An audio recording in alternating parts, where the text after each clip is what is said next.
नमस्कार दोस्तों, कंक्यूर इंस्टीट्यूट में आपका स्वागत है।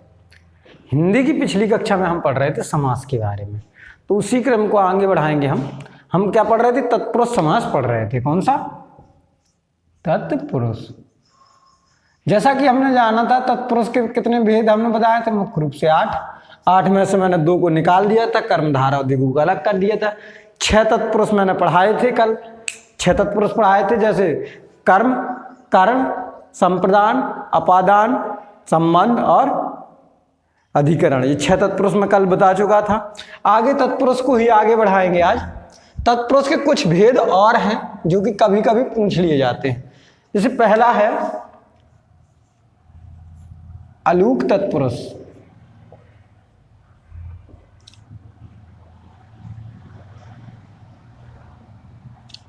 ठीक है। दूसरा उपपद तत्पुरुष।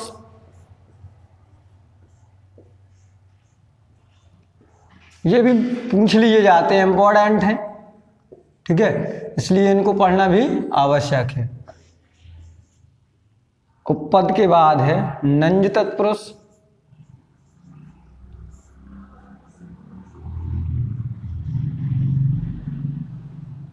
इसके बाद है प्रादि तत्पुरुष।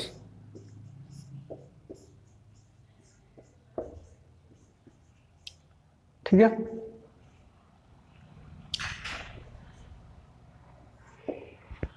बहुत ही सिंपल है सभी तत्पुरुष, ज्यादा कोई इशू है नहीं इनमें। ठीक है, आप बिल्कुल आसानी से समझ जाएंगे। ठीक, उलूक, उपपद, नंज और प्रादि। उलूक तत्पुरुष क्या होता है? जब आपके विभक्ति चिन्ह का लोप ना हो। जब विभक्ति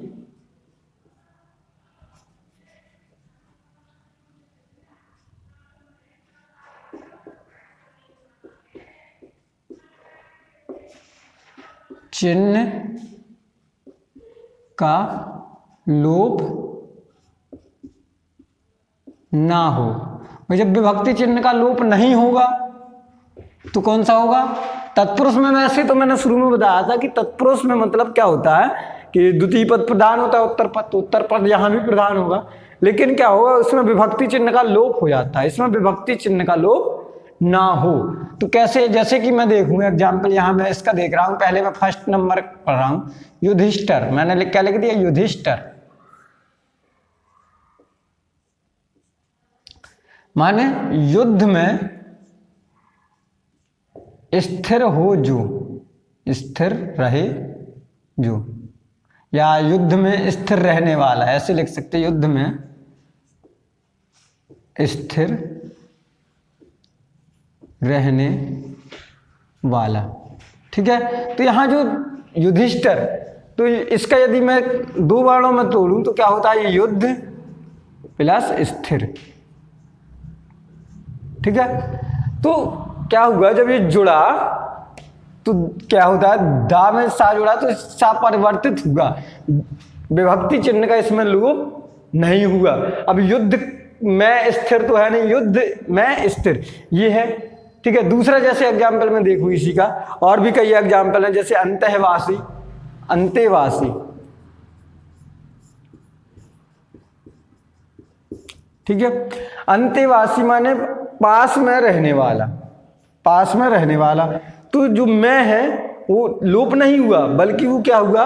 ये संस्कृत के हिसाब से, ये वर्ण ज्यादातर कैसे होते हैं? संस्कृत के हिसाब से होते हैं। तो इसमें क्या हो जाता है? वर्ण विकार के कारण जो ये होता है मैं, ये इसके वर्ण विकार में छिप जाता है। ठीक है, जैसे मैं कहूं दिवंगत। ठीक, इसमें आपको ज्यादा कुछ सोचना नहीं है, ये 2 वर्ण याद कर लीजिए। ठीक है, युधिष्ठिर याद कर लीजिए कि इसमें क्या होता है? अलूक तत्पुरुष होता है। अंत्यवासी में अलूक तत्पुरुष होता है। इसके अलावा कभी कोई पूछा नहीं गया इससे। ये 2 शब्द इससे काफी बार यूपी SSC में पूछे गए हैं। युधिष्ठिर खास तौर से बहुत पूछा गया है। ठीक है, तो इसको आप समझ लीजिएगा कि युधिष्ठिर, अंत्यवासी, इसमें क्या होता है? अलूक तत्पुरुष होता है। ठीक, बात करें हम दूसरे तत्पुरुष की, उपपद तत्पुरुष। दूसरा क्या है? उपपद तत्पुरुष। उपपद तत्पुरुष क्या है? ठीक है, इसमें क्या होता है? जो द्वितीय पद होता है, द्वितीय पद वो क्या होता है, प्रत्यय होता है। ठीक है, ये प्रधान तो होता है परंतु स्वतंत्र रूप से प्रयुक्त नहीं होता, स्वतंत्र रूप से प्रयुक्त नहीं हो सकता। जैसे कि मैं बात करूं नभचर, माने नभ में विचरण करने वाला,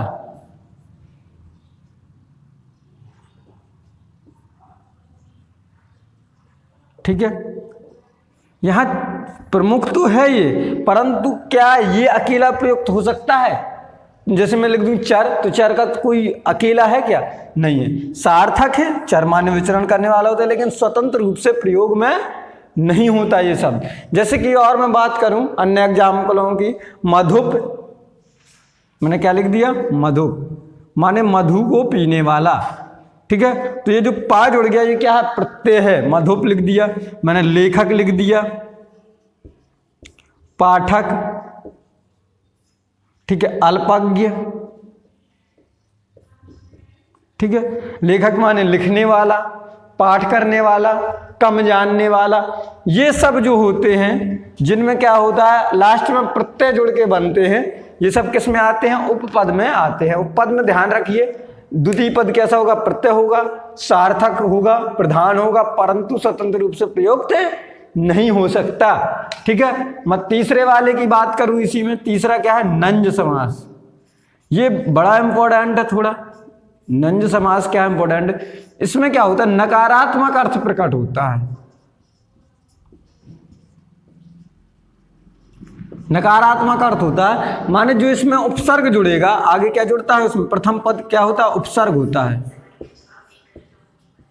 प्रथम पद क्या होता है, उपसर्ग होता है। प्रथम पद उपसर्ग कैसा होगा, नकारात्मक अर्थ में होगा। जैसे कि मैं बात करूं अन्याय,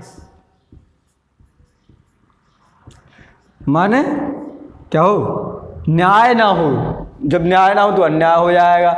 निर्दोष, जो जिसमें कोई दोष ना हो, ये सब किस में प्रयुक्त हो रहे हैं, नकारात्मक अर्थ में। अनावश्यक,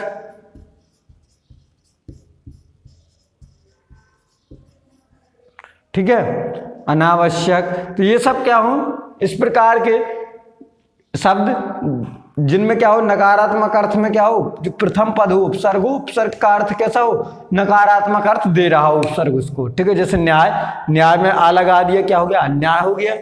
दोष, दोष में निर लगा दिया, निर्दोष हो गया। ठीक है, और मैं बात करूं तो नास्तिक,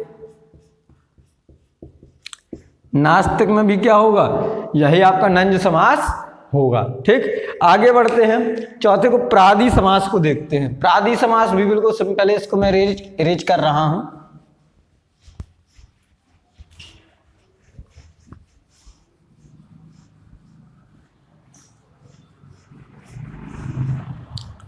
प्रादि समास क्या है भाई, प्रा उपसर्ग आगे जुड़ जाए, याद रखिए, प्रा उपसर्ग भर याद रखिए, क्या जुड़े, प्रा उपसर्ग जब आगे जुड़ता है तो क्या होता है, प्रादि समास कहलाता है। इसमें क्या था, उपसर्ग तो थे लेकिन नकारात्मक अर्थ के वाले उपसर्ग थे इसमें प्रा।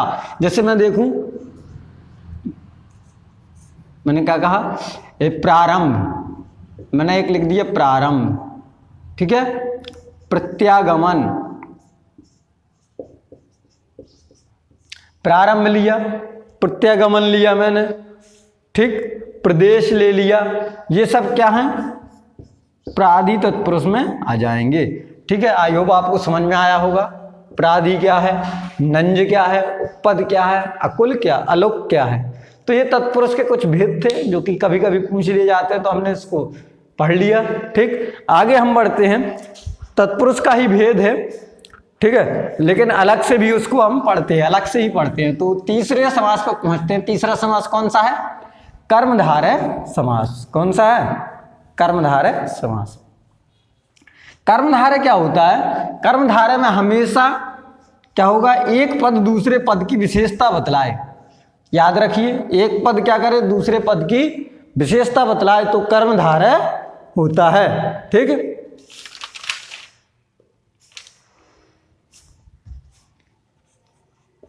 कर्मधारय समास। कर्मधारय में क्या होता है, एक पद दूसरे की विशेषता बताता है हमेशा, ठीक है।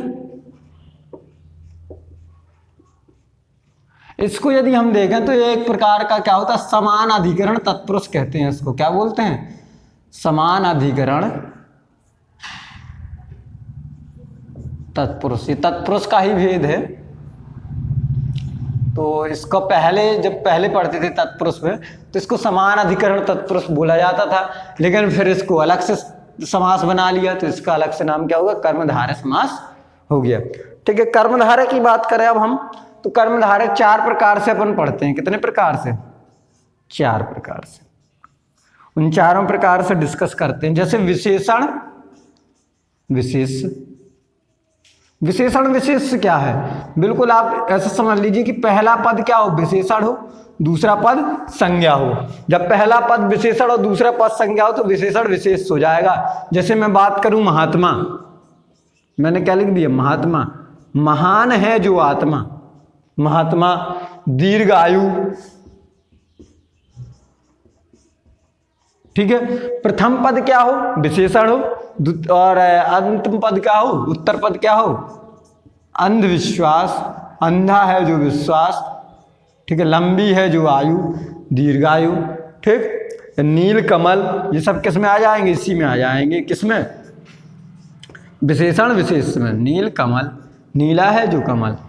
यदि हम अगले वाली बात करें, ये तो आपको समझ में आ गया होगा विशेषण विशेष क्या है, ठीक है। प्रथम पद विशेषण हो, अगला पद विशेष हो। दूसरे बात की बात करें तो होता है विशेष विशेषण। विशेष विशेषण माने प्रथम पद क्या हो, संज्ञा हो, द्वितीय पद क्या हो, विशेषण हो, ठीक है। जैसे कि बात करूं मैं तो पुरुषोत्तम, मैंने एक एग्जाम्पल क्या ले लिया, पुरुषोत्तम। पुरुषों में उत्तम हो जो, पुरुषोत्तम। नराधम, नरों में अधम हो जो, या अधम है जो नर, ठीक है। उत्तम है जो पुरुष, वो क्या हो जाएगा, पुरुषोत्तम हो जाएगा। अब तीसरे की बात करें, तीसरा क्या हो जाएगा, विशेष विशेष। विशेष विशेष माने क्या हूं, दोनों पद ही क्या हूं, संज्ञा हूं। जैसे मैं कहूं मुख चंद्र,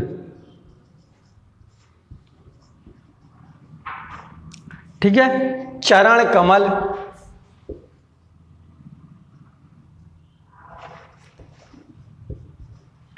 चंद्र रूपी मुख, कमल रूपी चरण, ठीक है। स्त्री रत्न, स्त्री रूपी रत्न, ठीक। स्त्री रत्न हो गया। और भी हम कई की बात कर सकते हैं इस प्रकार से, ठीक है। विद्याधन, पुरुष सिंह, ठीक है। तो इस प्रकार से क्या है, ये जो आएगा विशेषण विशेष में आते हैं। चौथा और होता है विशेषण विशेषण। विशेषण विशेषण, ठीक है। जो विशेषण विशेषण कर्मधारय होता है वो द्वंद्व के अंतर्गत भी आता है, याद रखिए। विशेषण विशेषण जो कर्मधारय है वो एक प्रकार से द्वंद्व के अंतर्गत भी आ सकता है। जैसे कि मैं कहूं मोटा ताजा, इसमें क्या हो सकता है आपका, विशेषण विशेषण कर्मधारय भी होता है और द्वंद्व भी होता है। हष्ट पुष्ट, ठीक है। इस प्रकार के सेठ साहूकार, इस प्रकार के जब मिलें तो ये क्या होते हैं, विशेषण विशेषण में आ जाएगा, ठीक है। हरा भरा, तो ये कर्मधारय था। कर्मधारय सिंपलता समझ लीजिए कि क्या होता है, एक पद दूसरे पद की विशेषता बतलाए। एक पद से दूसरे पद के बारे में पता चले तो क्या होता है, कर्मधारय होता है। इसको क्या बोलते हैं, समान अधिकरण। समान अधिकरण तत्पुरुष भी कहा जाता है। आइए बात करते हैं आगे बात करते हैं अपन द्विगु समास की। किसके, द्विगु। द्विगु क्या था, इसको बोलते हैं संख्यावाचक तत्पुरुष। संख्यावाचक तत्पुरुष है, है तो तत्पुरुष ही, लेकिन संख्या जब आ जाए तो वो जिस तत्पुरुष में संख्या का वर्णन हो वो संख्यावाचक तत्पुरुष कहलाते हैं। ठीक है, तो ये दिगु भी अलग से पढ़ते हैं। ये भी आपका क्या था, ये तीसरा समास था, ये चौथा समास है अपना। ये एक्चुअली पहले तत्पुरुष में ही थे, फिर इनको अलग कर दिया। दिगु समास जैसे संख्यावाचक तत्पुरुष, यहां से आपको पता चल जाएगा कि जब संख्या आए, क्या आ जाए, संख्या की बात करें तो वहां पे दिगु समास होगा। जैसे तिराहा, मैंने क्या कहा, तिराहा। तिराहा माने 3 राहें जहां निकलती हैं वो तिराहा हो जाएगा, दिगु हो जाएगा। एक तारा, त्रिभुवन, एक तारा, त्रिभुवन, दोपहर। ठीक है, ये सब क्या आ जाएंगे, संख्यावाचक जब हो जाए, ठीक है, तो वो किस में आ जाएगा, दिगु में आ जाएगा। तो ये तत्पुरुष अपना समाप्त हुआ। तत्पुरुष के कितने भेद अपन ने पढ़े, पहले तो 6 भेद कारक के हिसाब से, फिर 4 भेद जो अनइम्पोर्टेंट थे वो पढ़े, फिर 2 कर्मधारय और दिगु जो कि तत्पुरुष से अलग कर दिए गए थे। ठीक, आइए बढ़ते हैं अगले समास की ओर। अगला बहुत इंपॉर्टेंट है द्वंद्व समास। कौन सा है, द्वंद्व। बिल्कुल सिंपल है, आप एक बार इसको तत्पुरुष को समझ लीजिए, क्योंकि सबसे इंपॉर्टेंट समास कौन सा है, तत्पुरुष। सब कुछ इसी में मिल जाएगा आपको। तत्पुरुष आपने समझ लिया तो सब समझ लिया।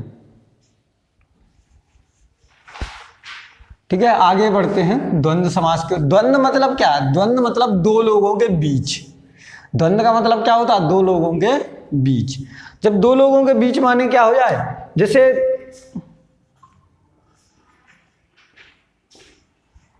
जब 2 लोगों के बीच क्या हो, 2 चीजें जुड़ी हो हाइपन से, किससे, योजक चिन्ह से जुड़ी हो। योजक चिन्ह से जब 2 शब्द जुड़े हो तो उनके बीच क्या होता है, ज्यादातर क्या होता है भाई, यही होता है। ठीक है, कौन सा, द्वंद्व समास होता है। द्वंद्व समास समझ लीजिए, दोनों पद क्या होते हैं, प्रधान होते हैं। दोनों पद प्रधान होते हैं इसमें। अव्ययी भाव में क्या था, प्रथम पद प्रधान था। इसमें जो तत्पुरुष था इसमें द्वितीय पद प्रधान था। इसमें दोनों पद प्रधान है, और जो बहुब्रीहि आएगा उसमें कोई भी पद प्रधान नहीं होगा। ठीक है, तो हम दोनों पद, जैसे अब मैं बात करूं इसकी, ये होता है 3 प्रकार का। कितने, 3 प्रकार। पहले इतेतर, पहला कौन सा, इतरेतर। ठीक है, उसके बाद वैकल्पिक, उसके बाद समाहार। इतरेतर, पहला इतरेतर द्वंद्व, ठीक है, फिर वैकल्पिक द्वंद्व,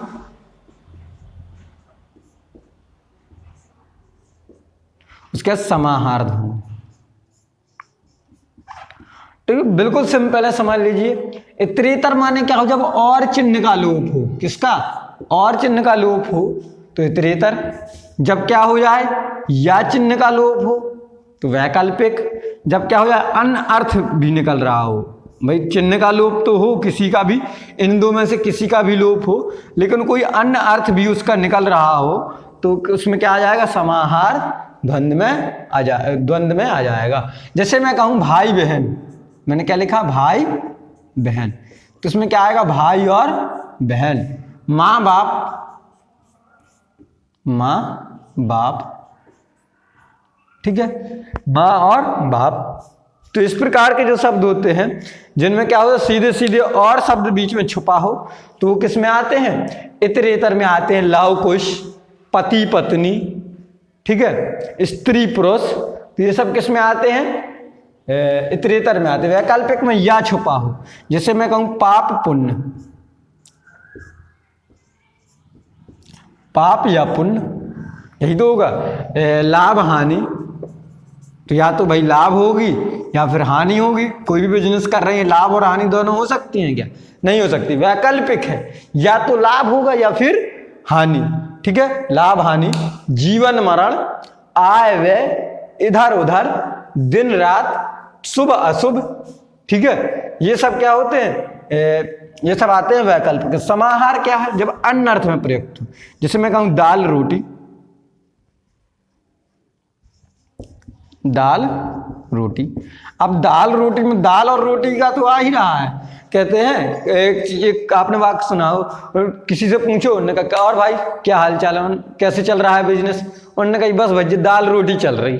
दाल रोटी चल रही मतलब क्या है कि क्या है, जीविका। दाल रोटी का मतलब क्या होता है, जीविका निर्वाहन। जीविका निर्वाहन के अर्थ में भी ये प्रयुक्त हो सकता है। तो जब कोई अन्य अर्थ भी इसका आ जाए, तो मैंने बताया था अन्य अर्थ में हो तो ये क्या हो जाए, आपका आ जाएगा समाहार में। जैसे और हम बात करें, ठीक, घर द्वार, ठीक, सेठ साहूकार, कहते हैं ना सेठ साहूकार लोगों के पास तो बहुत पैसा होता है, तो सेठ साहूकार का मतलब धनी लोग। घर द्वार का मतलब जो आसपास के स्थान है उनसे संबंधित, ठीक है। तो इस जब भी कोई शब्द क्या हो अन्य अर्थ में भी प्रयुक्त हो सके तो उसको समाहार द्वंद्व होता है। द्वंद्व में 2-3 चीजें और याद रख लीजिए, सिंपल है। पहली चीज, यदि कोई स्त्री है, द्वंद्व में क्या है, एक स्त्री और पुरुष है, ठीक है, एक स्त्रीलिंग है और 2 पुल्लिंग है, और इनको द्वंद्व में लिखना है आपको। एक स्त्रीलिंग है और दूसरा क्या है, पुल्लिंग है। इसको द्वंद्व समासिक शब्द बनाना है, तो याद रखिए हमेशा पहले स्त्री आएगी, फिर योजक चिन्ह आएगा, फिर पुरुष आएगा, ठीक है। स्त्री पहले लिखा जाएगा, स्त्री को, फिर पुरुष को। जैसे मैं भाई बहन, माँ बाप, ठीक है, स्त्री पुरुष, पति, ठीक है। तो इस प्रकार से क्या आते हैं, सामान्यतः क्या आती है, स्त्री पहले आती है। और दूसरी चीज, सामान्यतः जो शब्द छोटा शब्द पहले आता है, पहले छोटा शब्द आता है फिर बड़ा शब्द आता है। जैसे मैंने अभी बोला था सेठ साहूकार, ठीक है, तो आय व्यय क्या है, आय व्यय, ठीक, तो आय छोटा है व्यय बड़ा। इस प्रकार से आप याद रखिए। द्वंद्व बहुत ही सिंपल है।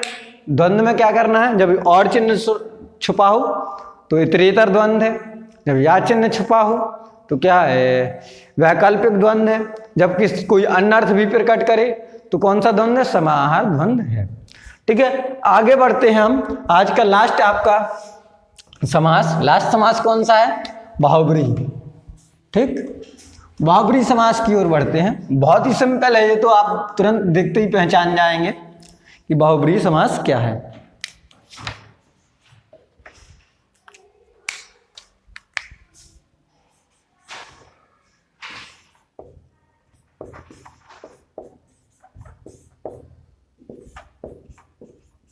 बहुब्रीहि समास क्या होता है, इसमें ना तो प्रथम पद प्रधान होता है ना ही द्वितीय पद प्रधान होता है। अन्य पद माने क्या होता है, जो एक अलग अर्थ ही निकलता है इसका। जैसे कि मैं बात करूं दशानन, जैसे मैंने बात क्या किया, मैंने कहा दशानन माने 10 सिर हैं जिसके, तो अब दशानन 10 सिर हैं जिसके, तो ऐसा थोड़ा इसका अर्थ है। दशानन का अर्थ क्या है, दशानन किसके लिए प्रयुक्त किया हमने, रावण के लिए। तो इसमें क्या है, तृतीय पद प्रधान है, अन्य पद प्रधान है, ना तो 10 प्रधान है ना ही आनन, ठीक। जैसे मैं अन्य बात करूं चक्रपाणी, चक्रपाणी चक्र है जिसके हाथ में, तो वो हो जाएगा चक्रपाणी। तो चक्र है जिसके हाथ में, तो वो किसको इंगित कर रहा है, भगवान विष्णु को, तो वो फिर क्या हो जाएगा, बहुब्रीहि आ जाएगा, ठीक है। और बात करें हम पीतांबर, लंबोदर, लंबोदर लंबा है जिसका उदर, भगवान गणेश, ठीक है। नीलकंठ, नीला है जिसका कंठ। अब इसमें दोनों पद प्रधान ना होकर कोई अन्य पद प्रधान है, नीला है जिसका कंठ, तो कौन, भगवान शंकर। तो जब इस प्रकार का कोई शब्द आए जो कि क्या हो जाए, अन्य किसी तृतीय पद की ओर इंगित इशारा करे, ठीक है, ये पद कोई भी प्रधान ना हो, अन्य पद की ओर इंगित करे, तो क्या होता है, बहुब्रीहि समास होता है, ठीक है। अब कुछ चीजें नोट करने वाली है आपकी। एक पद में कोई एक पद दिया है, एक शब्द दिया है, तो उसमें जरूरी नहीं है कि एक ही समास हो, कई समास हो सकते हैं, ठीक है। जैसे मैं नीलकंठ की ही बात करूं तो नीलकंठ में तत्पुरुष आप टिक कर सकते हैं, कौन सा, समान अधिकरण तत्पुरुष। आप कर्मधारय टिक कर सकते हैं, ठीक है। कर्मधारय कौन सा, कर्मधारय आप टिक कर सकते हैं, विशेषण विशेष कर्मधारय। उसके बाद आप नीलकंठ बहुब्रीहि भी है, है कि नहीं। तो आप ये आपको याद रखना है कि जब सब कुछ है इसमें, अब तीन समास हो गए, तो आप देखेंगे ऑप्शन प्रॉपर कौन सा है। यदि आपको बहुब्री मिल जाएगा तो पहले आप क्या लगाएंगे, बहुब्री, ठीक है। बहुब्री नहीं मिला, चलो नीलकंठ पे, तो आप क्या लगाएंगे, कर्मधारय। अब कर्मधारय भी नहीं मिला तो आप क्या लगाएंगे, समान अधिकरण तत्पुरुष, ठीक। तो आप ये बात याद रख लीजिए कि कोई किसी एक शब्द में आवश्यक नहीं है कि सिर्फ एक ही समास हो, उसमें कई समास हो सकते हैं। आपको देखना है ऑप्शन, तो ऑप्शन में आपके किस प्रकार का समास दिया, प्रॉपर समास, क्या ऑप्शन आप टिक कर सकते हैं। तो आप एक उपयुक्त, हमेशा क्वेश्चन आता है कि इसका सही समास विग्रह क्या होगा, या इस समासिक शब्द के लिए उपयुक्त समास कौन सा होगा। तो ऑप्शन के अकॉर्डिंग जाना है आपको ये नहीं देखना कि यहां पर भाषा किस समास की क्या है, आपको देखना ऑप्शन में क्या समास दिए हैं, उनमें से छांटिए जो आपको सफिशिएंट है, जो आपका बेटर है ऑप्शन, जो अच्छा ऑप्शन है उसको आप टिक कीजिए, ठीक है। तो आज का लेक्चर उम्मीद करते हैं कि आपको पसंद आया होगा। अगले लेक्चर में हम समास पर आधारित कुछ प्रश्न करेंगे, जानेंगे कि समास से प्रश्न बनते कैसे हैं। यदि आज का लेक्चर पसंद आया हो तो इसको लाइक करें, कमेंट करें, अपने दोस्तों तक शेयर करें। यदि अभी तक चैनल को सब्सक्राइब नहीं किया है तो सब्सक्राइब अवश्य करें। नमस्कार।